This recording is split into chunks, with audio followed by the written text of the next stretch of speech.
এরা প্লাবনে প্লাবিত হবে না। গর্ত করছে আল্লাহ তাআলার ইচ্ছায়, মহাপ্লাবন পুরা দেশব্যাপী প্লাবিত হয়ে গেছে।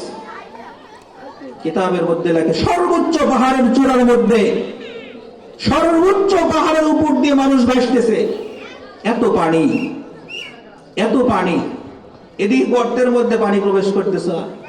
এরা মহা আনন্দে আনন্দিত, সব শেষ হয়ে যাবে কিন্তু আমরা বেঁচে থাকবো, আমরা লুটে পুটে খাবো, এই মনোবাঞ্ছা নিয়ে এরা গর্তের মধ্যে অবস্থান করছে। আল্লাহ তাআলার কি হিকমত, আল্লাহ তাআলার কুদরত। কিতাবের মধ্যে লেখে আল্লাহ তাআলা এই তিনজনের মধ্যে পেশাবের বেগ দিয়ে দিছে। পেশাবের এত বেগ দিয়ে দিছে, পেশাব শুরু করছে তিনজন। গর্তের মধ্যে পেশাব শুরু করছে, ছোট একটা গর্ত, তিনজন যদি পেশাব মন লাগায় করে, কি বলেন কতক্ষণ সময় লাগবে গর্ত করতে? পেশাব এমন ভাবে আল্লাহ তাআলা পেশাবের বেগ দিছে, শুরু হয়েছে তো আর শেষ নাই। পেশাব করতেই আছে, করতেই আছে, করতে করতে গর্ত ভরে গেছে। এখন পেশাবের মধ্যে হাবুডুবু খেয়ে তিনজন মারা গেছে। সুবহানাল্লাহ, সুবহানাল্লাহি ওয়া বিহামদিহি, সুবহানাল্লাহিল আযীম। আল্লাহ তাআলা প্লাবন দিবে, তোর উপরেও দিবে, তুই পালাইলে কি হবে? গরে ইমারত রা বরি বর আসমা, গরে ইমারত রা বরি বর আসমা, আকিবত জিরে জমি গর দিনে হা, আকিবত জিরে জমি গর দিনে হা। তুমি যদি 50 তলা বিল্ডিং এর উপরে এসি করা রুমের মধ্যে পালাও, সেখান থেকে আজরাইল আলাইহিস সালাতু ওয়াস সালাম তালাশ করে বের করে নিচে নামাইয়া নিয়ে আসবে। আসবে কি আসবে না? সম্মানিত উপস্থিতি, আমার সময় একেবারেই কম। আমি আপনাদের খেদমতে কোরআনুল কারীমের ছোট্ট একটা আয়াত তিলাওয়াত করেছি। আল্লাহ সুবহানাহু ওয়া তাআলা বলেন, উতলু মা উহিয়া ইলাইকা মিনাল কিতাব। নবীজি সাল্লাল্লাহু আলাইহি ওয়াসাল্লাম, আপনারা জানেন ইসলামের প্রাথমিক জামানাতে নবীজি সাল্লাল্লাহু আলাইহি ওয়াসাল্লাম এবং সাহাবায়ে কেরাম রাদিয়াল্লাহু আনহুম আজমাইনের উপরে অকথ্য নির্যাতন করা হয়েছে। দ্বীনের দাওয়াত নিয়ে মক্কার অলিতে গলিতে নবীজি সাল্লাল্লাহু আলাইহি ওয়াসাল্লাম গেছেন, কাফেররা কষ্ট দিছে, কাফেররা কষ্ট দিছে। মক্কায় দাওয়াত দেয়, কষ্ট দেয়। মক্কায় দাওয়াত ফলপ্রসূ না হয়। নবীজি তায়েফের ময়দানে গেছেন, তায়েফের ময়দান থেকেও নবীজি সাল্লাল্লাহু আলাইহি ওয়াসাল্লামকে রক্তাক্ত করা হয়েছে। নবীজি বড় মনোক্ষুণ্ণ, ভারাক্রান্ত হৃদয়, যার কাছে দাওয়াত নিয়ে যায় সেই আমাকে তুচ্ছ তাচ্ছিল্য করে, ছোট করে। নবীজি সাল্লাল্লাহু আলাইহি ওয়াসাল্লামের মন খারাপ। তো আল্লাহ তাআলা কোরআনুল কারীমের এই আয়াতে কারীমা নাযিল করলেন। সুবহানাল্লাহ বলি, উতলু মা উহিয়া ইলাইকা মিনাল কিতাব ওয়া আকিমিস সালাহ ইন্নাস সালাতা তানহা আনিল ফাহশাই ওয়াল মুনকার। নবীজি সাল্লাল্লাহু আলাইহি ওয়াসাল্লাম বড় পেরেশান, টেনশন যুক্ত। নবীজি ঔষধ দিলেন, নবীজিকে ঔষধ দিলেন দুইটা। কয়টা ঔষধ দিলেন? টেনশন আমাদেরকে যদি কাজ করে, টেনশন আমাদের ভিতরে যদি কাজ করে, আমরা এই দুইটা ঔষধ যদি সেবন করতে পারি সকাল বিকাল, তো আল্লাহ সুবহানাহু ওয়া তাআলা এই ঔষধের বদৌলতে আমাদের টেনশন গুলো দূর করে দিবেন। সুবহানাল্লাহ বলি। তো নবীজি টেনশন, কাফেররা ইসলাম গ্রহণ করে না, কালিমা পড়ে না। তো নবীজি টেনশন করতেছে। আল্লাহ তাআলা ঔষধ দিলেন কয়টা? দুইটা। এই আয়াতের মধ্যে আল্লাহ তাআলা দুইটা ট্যাবলেট দিছে, দুইটা ট্যাবলেট দিছে। যদি সকাল বিকাল তুমি সেবন করো, তো আমি আল্লাহ তাআলা তোমাকে টেনশন থেকে মুক্ত করব। সুবহানাল্লাহ বলি। উতলু মা উহিয়া ইলাইকা মিনাল কিতাব ওয়া আকিমিস সালাহ ইন্নাস সালাতা তানহা আনিল ফাহশাই ওয়াল মুনকার। আল্লাহ বলেন, উতলু মা উহিয়া ইলাইকা মিনাল কিতাব। আমি আল্লাহ তাআলা তোমার উপরে কিতাব নাজিল করলাম, কুরআনুল কারীম। কোন কিতাব? সর্বশ্রেষ্ঠ গ্রন্থ, মহাগ্রন্থ কুরআনুল কারীম আমি আপনার উপরে নাজিল করলাম। আপনি টেনশনে যখনই পড়বেন, আপনি কুরআনুল কারীমের তিলাওয়াত করেন, আমি আল্লাহ তাআলা কুরআনুল কারীমের তিলাওয়াতের বদৌলতে আপনার টেনশন দূর করে দেব। সুবহানাল্লাহ বলি। এখনো আপনি আর আমি টেনশনের সময়, দুশ্চিন্তার সময়ে যদি মনোযোগ দিয়ে কুরআনুল কারীমের তিলাওয়াত করি, দেখবেন আমার অন্তরটা ফ্রেশ হয়ে গেছে। এর ভিতরে আল্লাহ তাআলা ঔষধ রেখেছেন। আল্লাহ বলেন উতলু মা উহিয়া ইলাইকা মিনাল কিতাব, আমি আপনাকে যেই কিতাব দিয়েছি এটা আপনি তিলাওয়াত করেন। 2 নম্বর ঔষধ, এটা হলো 1 নম্বর ঔষধ। কুরআনুল কারীমের তিলাওয়াত 1 নম্বর ঔষধ। ওয়া আকিমিস সালাহ, ওয়া আকিমিস সালাহ, মাহফিলে আমরা ওয়া আকিমিস সালাহ। কামে আছি। 2 নম্বর ঔষধ হলো 5 ওয়াক্ত নামাজ। কয় ওয়াক্ত নামাজ? কয় ওয়াক্ত নামাজ?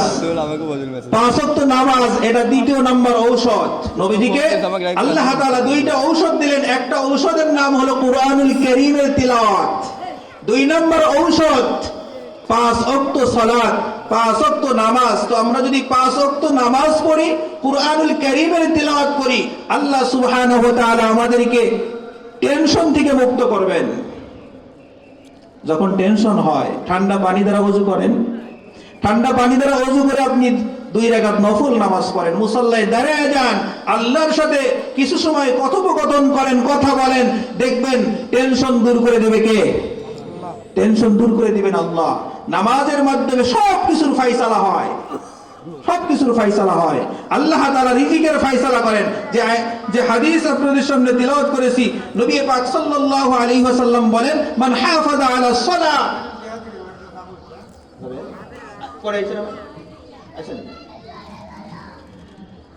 নবীজি বলেন, মান হাফাযা আলা সালাহ আকরামাহু আল্লাহু তাআলা বিখামসি খিসাল, যে ব্যক্তি 5 ওয়াক্ত নামাজের হেফাজত করবে, আল্লাহ তাআলা তাকে 5টা পুরস্কারে পুরস্কৃত করবেন। সুবহানাল্লাহ পড়ি। কয়টা পুরস্কার দিবেন? 5টা পুরস্কার দিবেন, 5টা পুরস্কার দিবেন। 5 ওয়াক্ত নামাজ যদি পড়ি, আল্লাহ তাআলা 5টা পুরস্কার দিবেন। নবীজি বলেন, ইয়ারফাউ আনহু দীকাল আইশ, 1 নম্বরে রিজিকের টেনশন আল্লাহ তাআলা দূর করে দিবেন। সুবহানাল্লাহ পড়ি। আমরা রিজিকের জন্য চাকরি বাকরি করি, খেত খামার করি, এই করি সেই করি, মাথার ঘাম পায়ে ফেলে পরিশ্রম করি রিজিকের জন্য। আমি 3 বেলা 3 মুঠ খাবো, আমার সন্তানকে খাওয়াবো, স্ত্রীকে খাবো, পরিবারের লোকজনদেরকে খাওয়াবো, এই টেনশনে আমরা পেরেশান করি, টেনশন উঠাই। তো আল্লাহ তাআলার নবী সাল্লাল্লাহু আলাইহি ওয়াসাল্লাম বলেন, ইয়ারফাউ আনহু দীকাল আইশ, যদি 5 ওয়াক্ত নামাজ তুমি পড়ো, আল্লাহ সুবহানাহু ওয়া তাআলা 5টা পুরস্কার দিবেন। তার মধ্যে 1 নম্বর পুরস্কারের নাম কি? আল্লাহ তাআলা রিজিকের অভাব দূর করে দিবেন, রিজিকের টেনশন দূর করে দিবেন। নামাজের মাধ্যমে আল্লাহ তাআলা রিজিকের ফয়সালা করেন।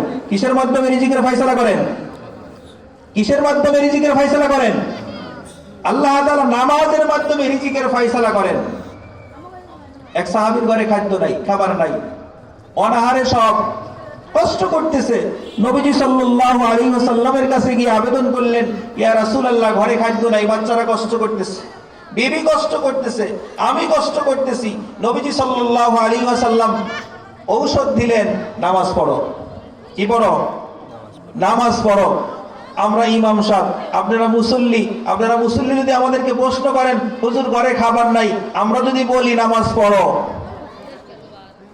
নাও মানলে অন্তত তিরস্কার তো করবেন যে হুজুর পাগল হয়েছে, নামাজ পড়লে কি হবে? নামাজ পড়লে রিজিকের ফয়সালা হবে। 2 কেজি চাউল না দিয়ে ঔষধ দিতেছে, নামাজ পড়ো। তো নবীজি সাল্লাল্লাহু আলাইহি ওয়াসাল্লাম ঔষধ দিলেন, ট্রিটমেন্ট করলেন, নামাজ পড়ো। সাহাবীর বিশ্বাস, নামাজ পড়লে আল্লাহ তাআলা রিজিক দিবেন। যায় ওযু করে মুসল্লার মধ্যে দাঁড়ায় গেছে, মুসল্লার মধ্যে দাঁড়ায় গেছে। আগে তো চাকরি ছিল, যেটার মধ্যে গম দিয়ে আটা বানাইতো পিষে, পুরাতন চাকরি, যেই চাকরি এখন ব্যবহার হয় না। সাহাবী নবীজির কাছে বর্ণনা দিচ্ছে, ইয়া রাসূলুল্লাহ, নামাজ শুরু করছি, আমার চাকরিও ঘোরা শুরু হয়ে গেছে। সুবহানাল্লাহ বলি। এটা তো অন্য সময় হাত দিয়ে ঘুরাইতে হয়, এখন আর হাত দিয়ে ঘুরাইতে হচ্ছে না। নামাজের বদৌলতে আল্লাহ সুবহানাহু ওয়া তাআলা এই পুরাতন চাকরি, যেটা ব্যবহার হয় না, এমন চাকরি অটোমেটিক ঘোরা শুরু হয়ে গেছে, আটা বের হইতেছে। সুবহানাল্লাহ। ইয়া রাসূলুল্লাহ, আটা বের হচ্ছেই, বের হতেই আছে। আমার ঘরে যত পাত্র ছিল, ড্যাগ, তুলা, হাড়ি, কলসি যা ছিল সব ভর্তি করছি। এরপরে আশ্চর্য মনে হইল, দেখি আটা কোত্থেকে আসে। উকি মেরে দেখতে গেছি, এই দেখাতেই আমার কাম সারছে, বন্ধ হয়ে গেছে। তো নবীজি সাল্লাল্লাহু আলাইহি ওয়াসাল্লাম বলেন, যদি না দেখতে যাইতে তাহলে ঘুরতেই থাকতো, কিয়ামত পর্যন্ত আটা আসতেই থাকতো। সুবহানাল্লাহ পড়ি। তাহলে এক নম্বর ফয়সালা নামাজের মাধ্যমে কিসের ফয়সালা হয়? রিজিকের ফয়সালা হয়। কিসের ফয়সালা হয়? রিজিকের ফয়সালা হয়। তো আমরা নামাজ পড়ি না, টেনশন করি, দৌড়াই জমিতে, দৌড়াই চাকরির পিছনে, এতটুকু সময় হয় না যে 4 রাকাত নামাজ পড়বো, 2 রাকাত নামাজ পড়বো। আসলে আল্লাহ তাআলা রিজিক রাখছে নামাজের মাধ্যমে, নামাজের মাধ্যমে রিজিক রাখছে। এজন্য আমরা 5 ওয়াক্ত নামাজের ইহতিমাম করব, এরপরে চাকরি বাকরি যা আছে করব। তো আল্লাহ তাআলা আমার কামাইয়ের মধ্যে, আমার উপার্জনের মধ্যে বরকত দিবেন, হালাল উপার্জনে বরকত দিবেন, আর বরকত দিলেই সেই কামাই দিয়ে অনেক কিছু করা সম্ভব। এজন্য আসুন, হাদিসটা তিলাওয়াত করেছি, একেবারে পুরোপুরি ব্যাখ্যা করা, তর্জমা করা সম্ভব নয়, যেহেতু সময় শেষ। আমরা 5 ওয়াক্ত নামাজ পড়বো, নামাজের ইহতিমাম করব, ঈমান সর্বাগ্রে আমাদের ঈমানকে সহিহ করব, এরপরে নেক আমল করব। তাহলে আমাদের আমলগুলো ইনশাআল্লাহ সহিহ হবে, আমল দ্বারা নাজাত পাওয়া সম্ভব হবে। আল্লাহ পাক সুবহানাহু ওয়া তাআলা আমাদের সকলকেই এই সংক্ষিপ্ত 2-4টা কথা যা বললাম আগে বুঝার, এরপরে আমল করার তৌফিক দান করেন। সকলে পড়ি আমিন। ওয়া আখিরু দাওয়ানা আনিল হামদুলিল্লাহি রাব্বিল আলামিন। আসসালামু আলাইকুম ওয়া রাহমাতুল্লাহি ওয়া বারাকাতুহু।